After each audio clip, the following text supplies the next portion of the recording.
e që keni sjell vullnetin tuaj pikë së pari dhe me shpresë dijen tuaj për të na ndihmuar të ecim përpara në një rrugë që e kemi çelur, duke i besuar teknologjisë së re, duke i besuar digitalizimit të infrastrukturës sonë e duke i besuar bekimit që është teknologjia e re për vende si tonat, vende të cilat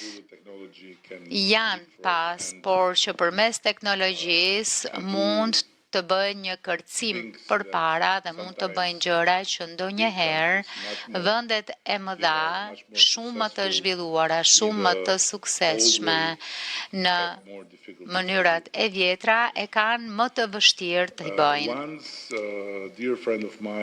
Dikur një miku im i dashur, profesori Ricardo Hausmann, më thoshte se vendet nuk dallojnë me njëri tjetrin në bazë të asaj çfarë zotrojnë, por në bazë të asaj që dinë. Dhe Izraeli është shembulli më i jashtëzakonshëm se çdo dallim mund të bëhet bazuar në dije dhe jo në burime. Ne besojmë fort te kjo marrëdhënie dhe kemi arsye për këtë, jo vetëm për shkak të historisë sonë, që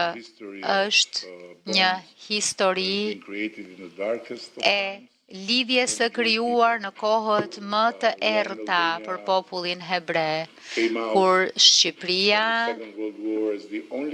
doli nga lufta e dytë botërore si vendi i vetëm në Europë që numëronte më shumë hebrej se sa përpara se të niste lufta. Kjo së pari fal muslimanëve të Shqipërisë, të cilët morën çdo hebre si vlla e motër dhe vun jetët në rrezik për të mbrojtur hebrejt. Kjo është një histori që ne e shtrëngojmë fort dhe unë dhe qeveria ime po përpiqemi të bëjmë sa më shumë të jetë e mundur që t'ja rrëfejmë brezit të ri, jo për hir të hebrejve, por për hir tonin, jo për atë çka ka ndodhur në të shkuarën, por për mënyrën se si duhet të shfaqet